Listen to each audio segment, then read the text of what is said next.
Then, I felt it.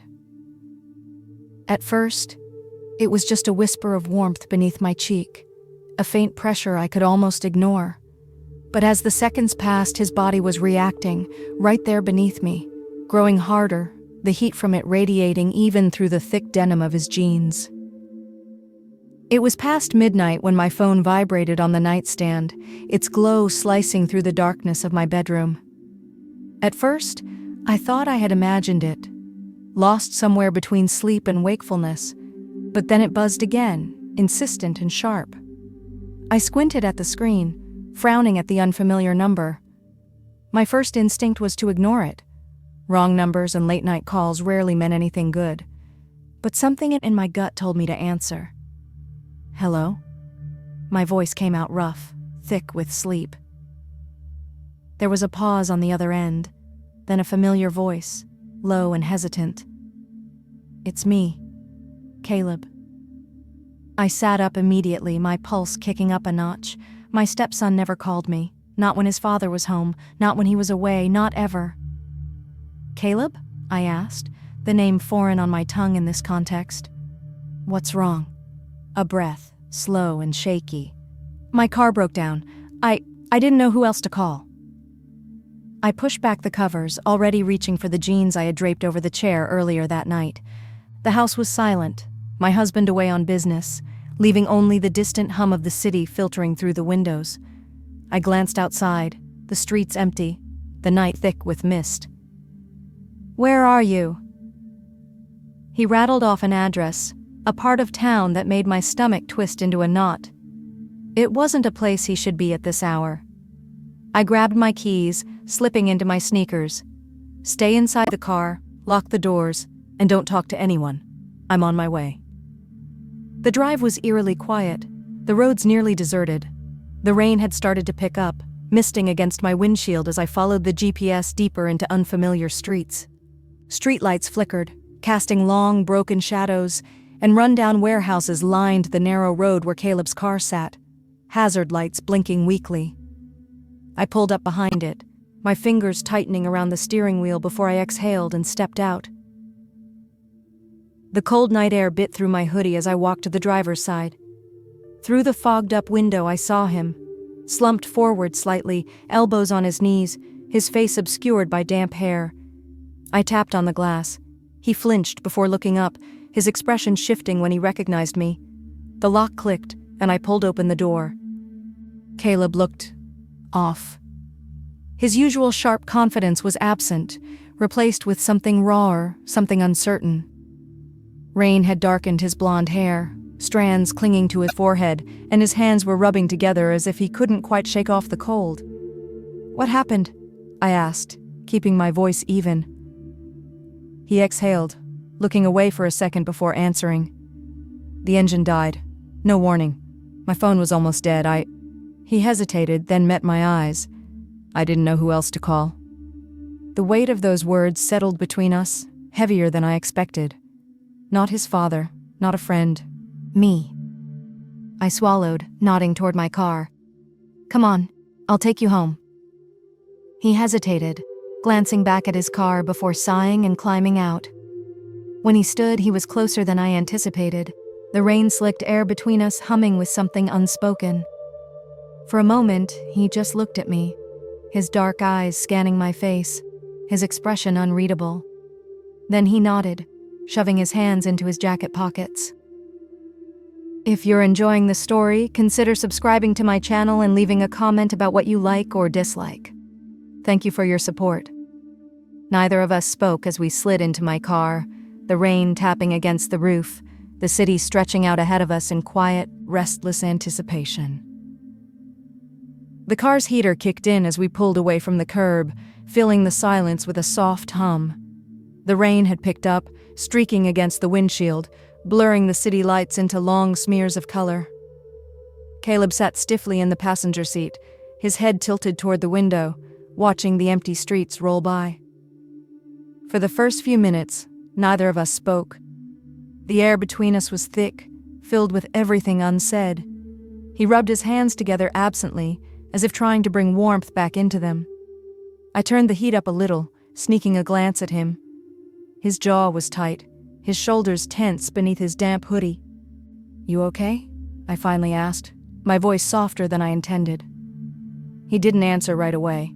His fingers flexed against his knee before he exhaled. "Yeah, just tonight sucked." I nodded, waiting. I knew better than to push. A few more moments passed, the rain tapping against the glass, the road stretching endlessly in front of us.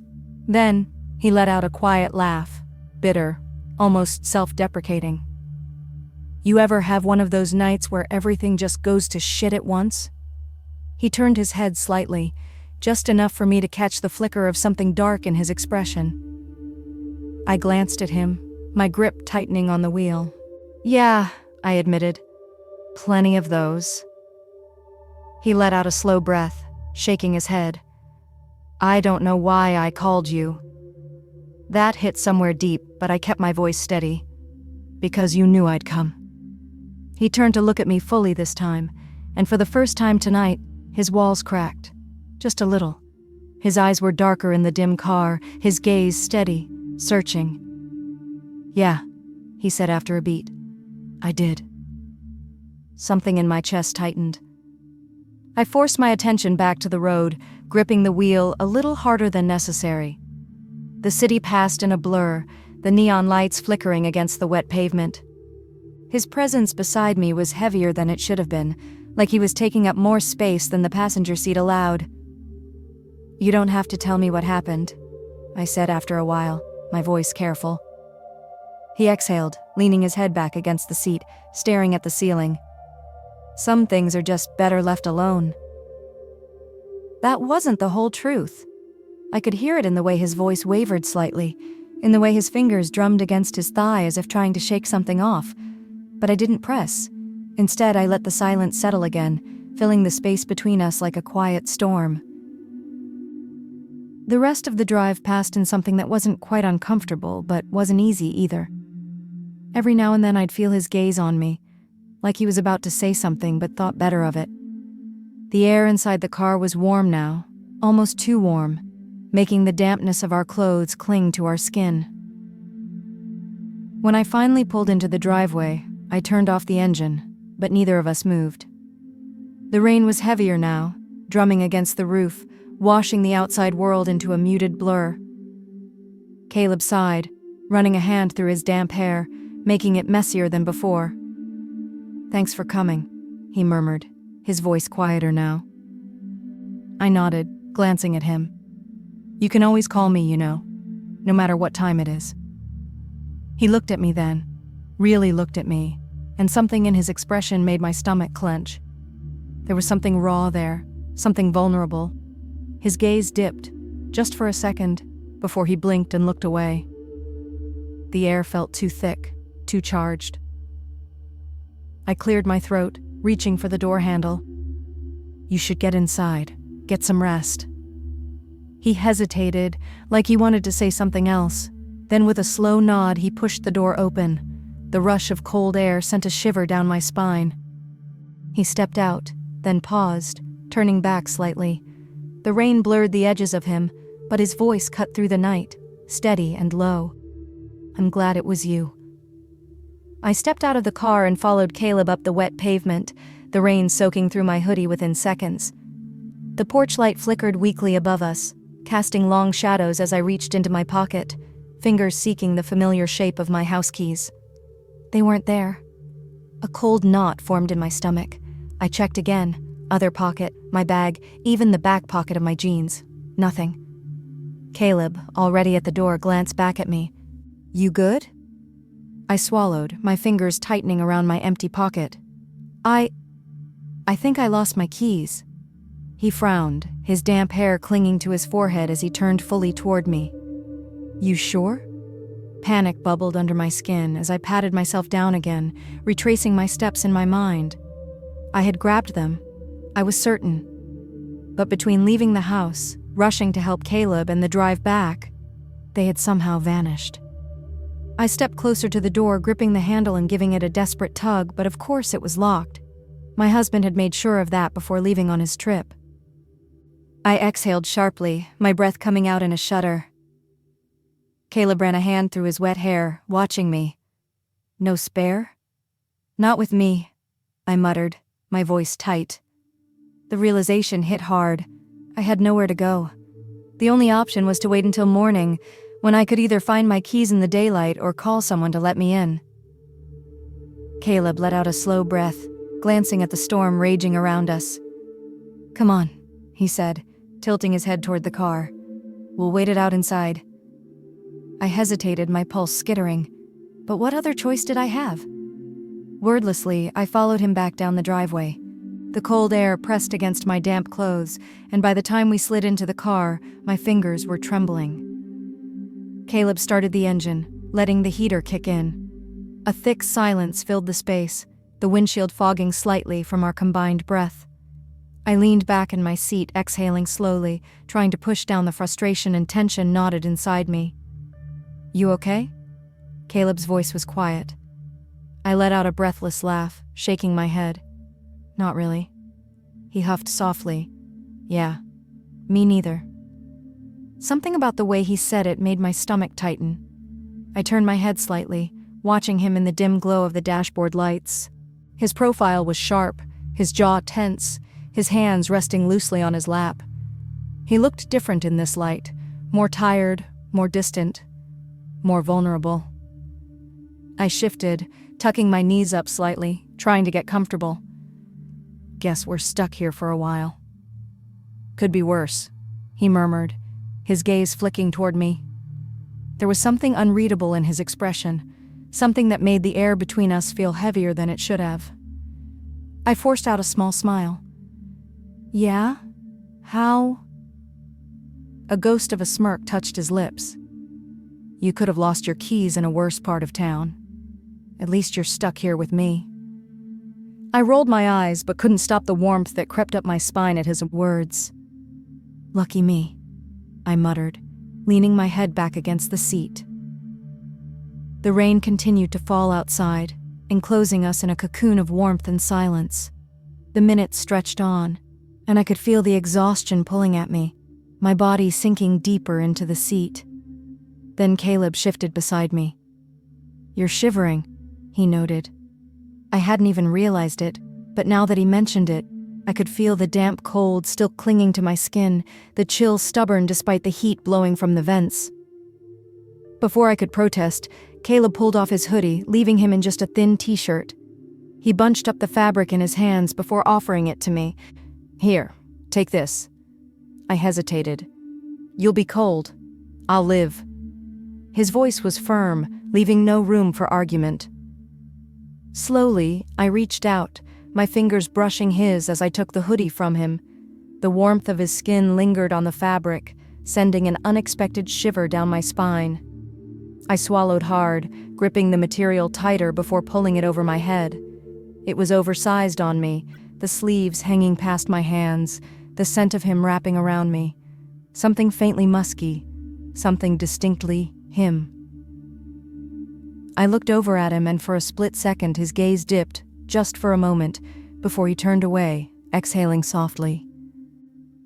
The storm outside had settled into a steady rhythm, the rain tapping softly against the roof, the occasional gust of wind rattling the car.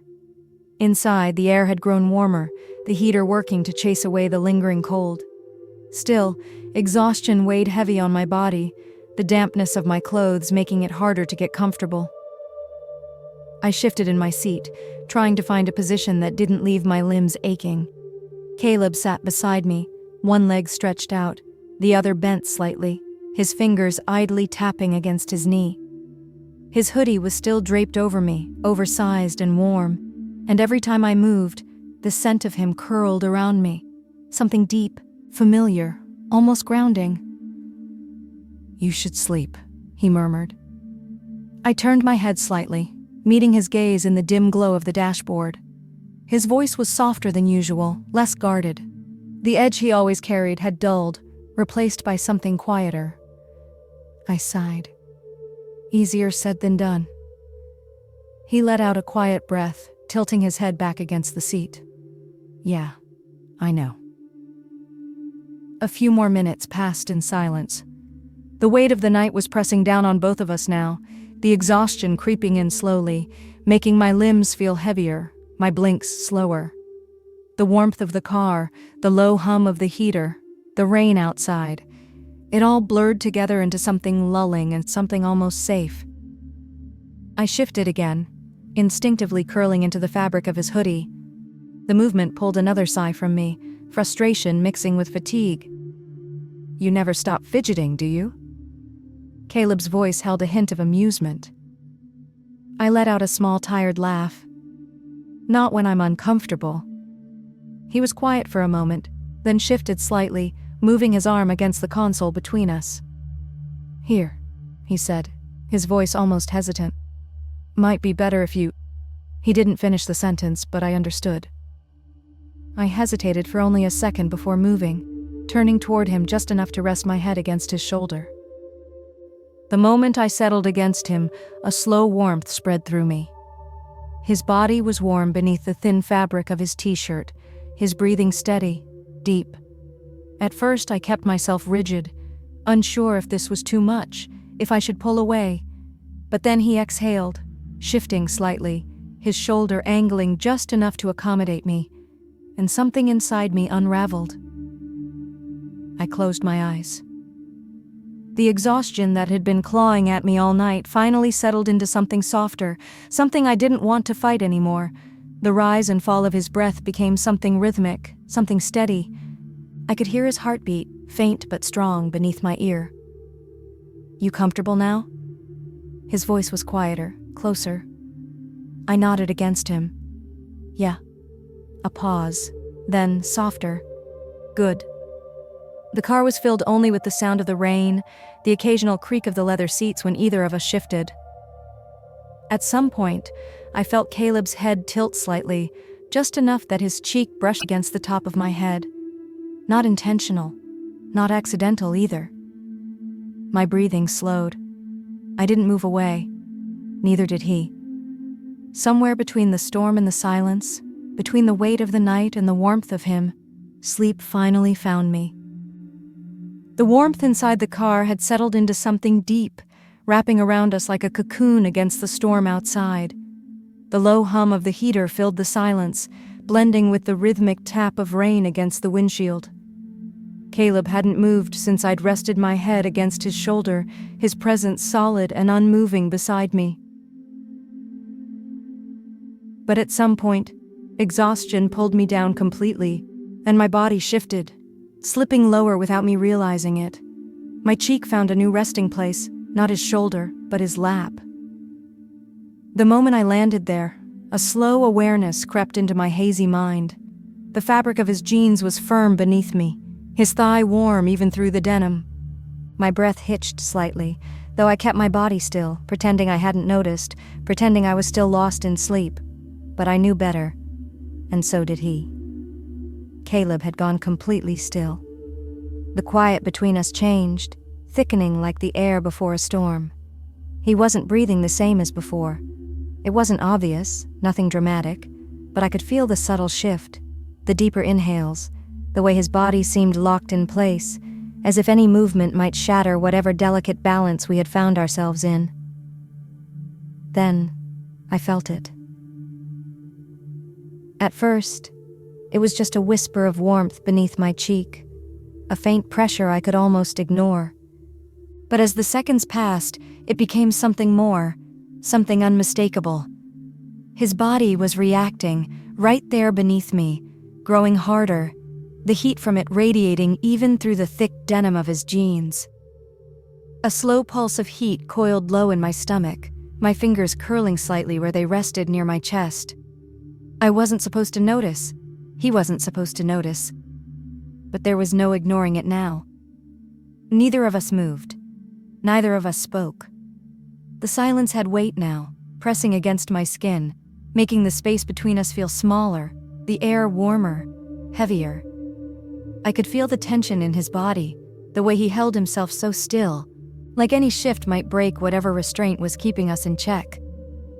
My breathing shallowed, my pulse thrumming just beneath my skin. I knew I should move, should sit up, should pretend this never happened. But the warmth of him beneath me, the steady rise and fall of his breath, the lingering scent of him still clinging to his hoodie, all of it kept me frozen in place. I didn't know how long we stayed like that. Seconds stretched into minutes, the storm outside continuing its restless song. I could feel the weight of Caleb's gaze somewhere above me, though I refused to look, refused to acknowledge the line we were dangerously close to crossing. Eventually, he let out a slow, shaky breath, his fingers twitching slightly against his thigh. Then, barely above a whisper, he murmured, "You should get some sleep." His voice was different now, lower, rougher, strained in a way I hadn't heard before. I swallowed, forcing my own breath to steady, my mind racing even as I let my body stay relaxed. "Yeah," I whispered back, eyes still closed. But we both knew neither of us would be sleeping tonight. The car was too warm now, the air thick with something I didn't have the courage to name. My body remained still, my head resting against Caleb's lap, but my mind was racing, hyper-aware of every shift in the space between us. His body was tense beneath me, his breaths measured and careful, as if he was trying not to give too much away. But I could feel it. All of it. The slow, steady heat that had built beneath me hadn't faded. If anything, it had grown, pressing against my cheek in a way that made my stomach tighten, my own breath catching in my throat. I knew I should move, should pull away, should end whatever this was before it became something neither of us could pretend to ignore. But I couldn't. The weight of exhaustion mixed with something deeper, something that had been lingering beneath the surface for longer than I was willing to admit. I shifted slightly, just a small movement, barely enough to be noticed, but I felt the way his thigh tensed beneath me, the way his fingers curled against his knee, gripping the fabric of his jeans as though grounding himself. A breath left him, uneven, shaky. I swallowed hard, my own pulse hammering in my ears. The space inside the car felt too small, the world outside lost in the rain and darkness. It was just us, locked inside this moment, inside something we both knew had gone too far, but neither of us had the strength to stop. Caleb let out a slow breath above me, one that almost sounded like a quiet curse under his breath. His body was still rigid, his muscles tight, his restraint palpable. For the first time, I wondered what was going through his mind. Was he struggling the same way I was? Was he waiting for me to move? Or was he afraid of what would happen if I did? Seconds stretched between us, thick with unspoken tension. I could feel the way his body was reacting, the way he was trying, desperately, to keep himself in check. And yet, neither of us broke the moment. I knew I had to be the one to move, to create distance before this crossed into something we wouldn't be able to take back. With a slow, careful breath, I pushed myself up, my hands pressing lightly against his thigh for leverage.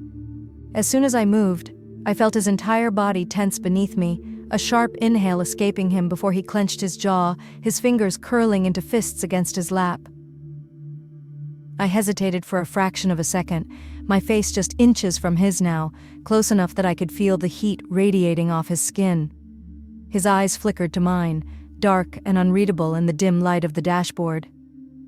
For a moment, neither of us moved. Then his gaze dropped, just briefly, to my lips. My breath hitched. A decision hung between us, fragile and dangerous. But just as quickly as the moment came, it passed. I pulled away completely, shifting back into my seat, hugging my arms around myself as if that could shield me from whatever had just happened. Caleb exhaled, a slow and deliberate breath, dragging a hand over his face. He didn't say anything. He didn't have to. I turned my gaze to the window, watching the rain streak down the glass, my reflection blurred against it. The air inside the car had changed. It wasn't just warm anymore, it was charged, thick with something we had been pretending to ignore all night. The rain outside blurred the world beyond the windows, enclosing us in something private, something dangerous. I should have looked away, should have let the moment pass, but I didn't. Caleb was watching me, his gaze heavy, unreadable. His breathing had slowed, but there was something restrained in the way his chest rose and fell, something barely held together. My fingers curled against the fabric of his hoodie, my body still humming with the ghost of where I had been just moments before, with the heat of him still lingering on my skin. I didn't know who moved first. Maybe it was him, maybe it was me. But suddenly the space between us vanished. His lips brushed mine, just barely, just enough to send a shiver down my spine, to make my breath catch in my throat. He hesitated there, hovering, waiting, his fingers twitching against his thigh as if he was fighting himself. He was giving me a chance to pull away. I didn't take it. My eyes fluttered shut, and that was all it took. The hesitation snapped. Caleb's mouth crashed against mine, the restraint he had been holding on to all night finally breaking. His hand came up, fingers threading into my hair, tilting my head as he deepened the kiss. Heat surged through me, melting any last trace of hesitation. His lips were warm, urgent, parting mine with a hunger that sent a sharp ache straight through my chest. I gasped against him, and that sound seemed to undo something in him. His other hand found my waist, gripping tight, pulling me closer. The car was small, too small, but it didn't matter. The space between us was gone, erased by the way he pressed against me, by the way his fingers dug into my side like he was trying to memorize the feel of me beneath his hands. The kiss turned desperate, his breath mixing with mine, his body burning against me even through our clothes. I shifted without thinking, moving closer, climbing over the console until I was straddling his lap, my knees pressing into the seat on either side of him.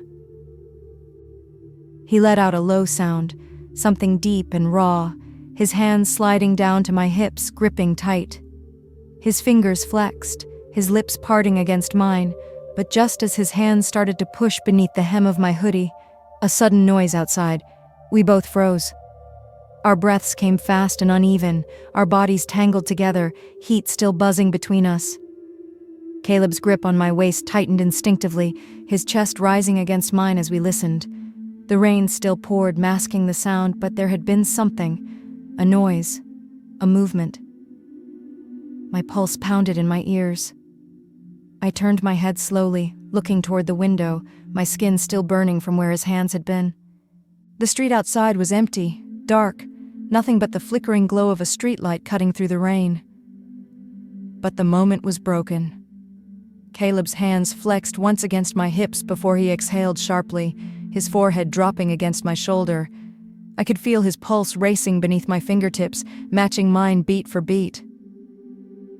I swallowed hard, my body still aching, still on edge.